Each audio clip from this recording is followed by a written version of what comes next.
I'm Geraint West and I'm Director of National Marine Facilities here at the National Oceanography Centre. So a research ship is one of the more specialised ships that you'll find at sea, because we're not taking people or even cargo from point A to point B, but we're taking our scientists to some of the most challenging environments on the Earth. We're taking them out to places like the middle of the Atlantic, we're taking them to the polar regions to study phenomena that are remote from the coast. So we are looking at things that are anything from geology to fishing and all points in between.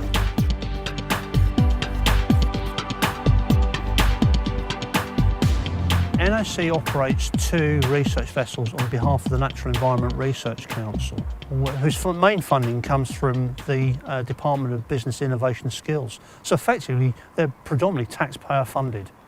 Planning a research cruise is a really quite intense activity that can start as early as a couple of years before the research cruise itself. The first part of this is a scientist coming up with an idea, and for a scientist, as I said, it can take a couple of years from applying for a grant to getting to sea.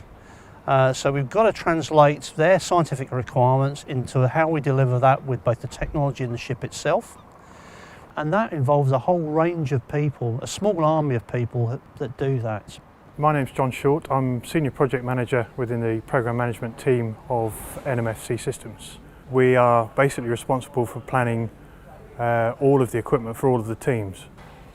We start off by talking to the scientific staff who are going to use our vessels and work with them to decide which piece of equipment from the marine equipment pool they need to carry out their science.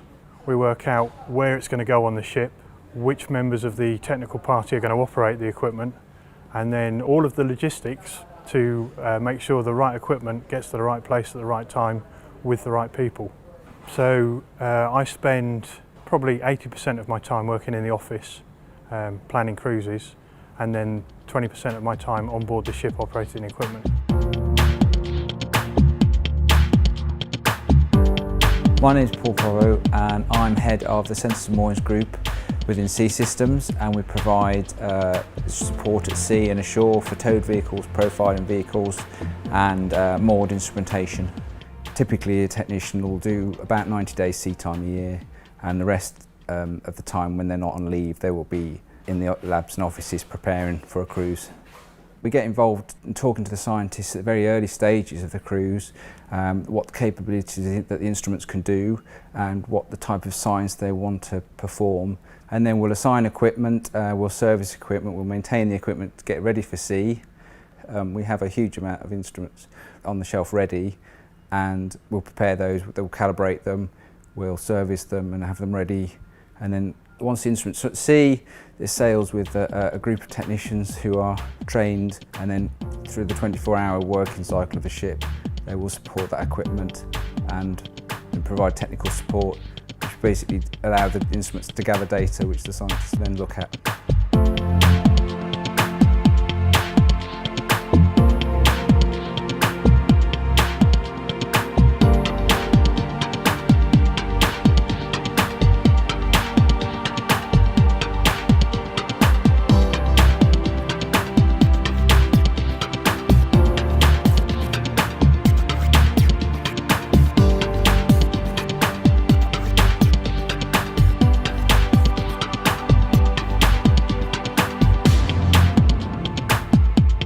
Hi, my name's Mark. I'm head chef on board Discovery. I manage the catering team, providing meals and catering for the crew and scientists on board. First thing in the morning, I'll bake fresh bread. Then I'll make soup. We have fresh soup every day. Then crack on and prepare lunch. Do a lot of salads, jacket potatoes, various fillings. We prepare the evening meal, do that during the afternoon, have a starter, a main course and a dessert. You usually have 2 or 3 choices sometimes. Try and keep it a wide variety of food, because obviously we have different scientists on board on cruises from all parts of the world. So a cruise can last 4 weeks, so that's a lot of meals. I'm Amy Whalen. I'm a chef on the ship. From first thing in the morning, I start about 6 in the morning, get on with breakfast prep, do breakfast, and then I do salads for lunch and cold meats. And for the evening, I've got to get a starter done and a dessert. I wanted to be a chef in the Royal Navy from 10 years old, so I went to sea cadets. But this job come along before the Royal Navy, so I thought I'd take this instead, and it's worked out pretty all right.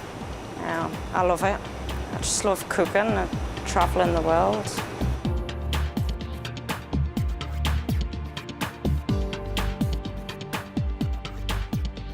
Hi, my name is Ian.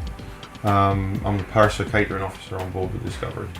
Day to day with scientists on board is looking after the scientists, making sure they're getting what they need, and really having no wants. It's a guest service, it's a hospitality position.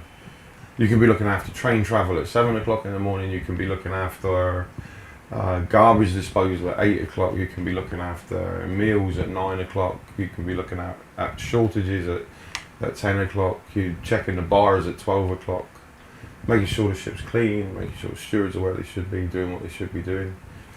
I think sailors, seamen, are a fairly unique breed.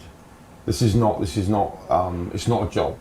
It's not just a job. It's a way of life, completely a way of life. We all have family. We all have a home life. But you'll tend to find with sailors, with seamen, when they come away, that's what they do. They do that, and you'll find most of them have done it for years.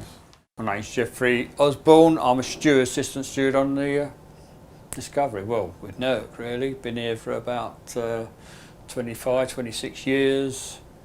Daily basis, I clean accommodation. We have to assistant steward when we have a full crowd on board. I'll get up at 4:30, and then I come up and sort out the saloon and everything from last night, all the plates and bits and pieces left over.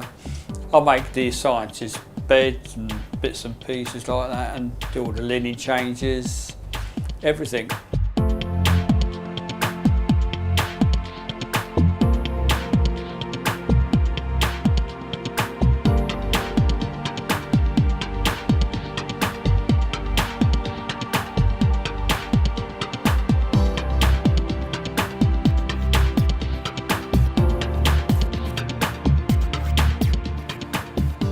During a cruise, life is non-stop. Our ships run 24 hours a day. Science never sleeps. The operations will continue, as I say, around the clock, and that will mean not only the ship's crew working around the clock, but also our scientists and technicians. I'm Jo Cox, captain of the research ship Discovery.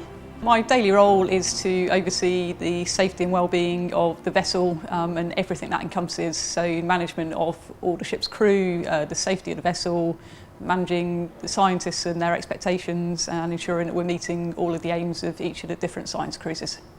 Typical day starts 7:30 in the morning, come out to the bridge and see what's been going on overnight, make sure that we're where we're supposed to be, that everything's happened as it should have done overnight and there have been no issues I need to be aware of.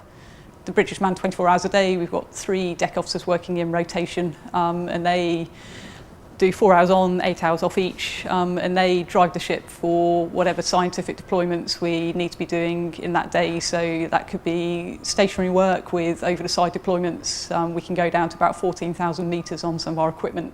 So depending on water depth, really deep down, deploying, recovering scientific moorings, towing equipment, you name it, we can do it. I'm Malcolm Woodward, I'm from Plymouth Marine Laboratory, and I'm going to be Principal Scientist for the forthcoming UK Shelf Seas IJ Chemistry cruise. One thing I think this is what's called a community programme, so it brings the expertise from around the UK in together, and also then the other important thing is it does the training. So you've got big PhD students, lots of PhD students on board and postdocs. So it's an older generation, and a lot of it. And so the students are, learning, but also, they learn very quickly, and so they're doing the key work as well. A lot of them are doing the sort of the front end work of this. So all of that's important for the future and UK research going forwards.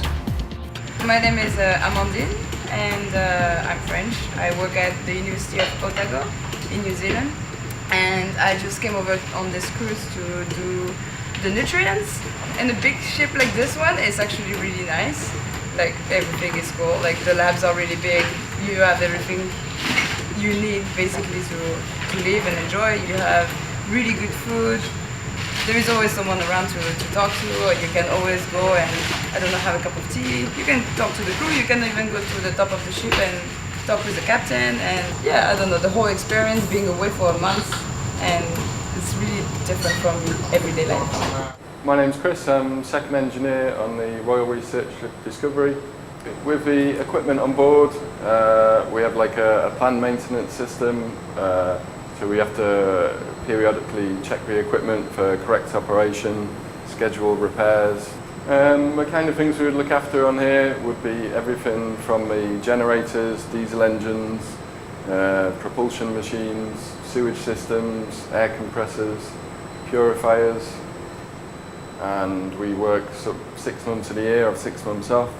So there's a lot of travel, and the sort of atmosphere you get on board is like a family atmosphere. Everyone so has to work together and help each other and look out for each other. So it was appealing. It's a lifestyle, really.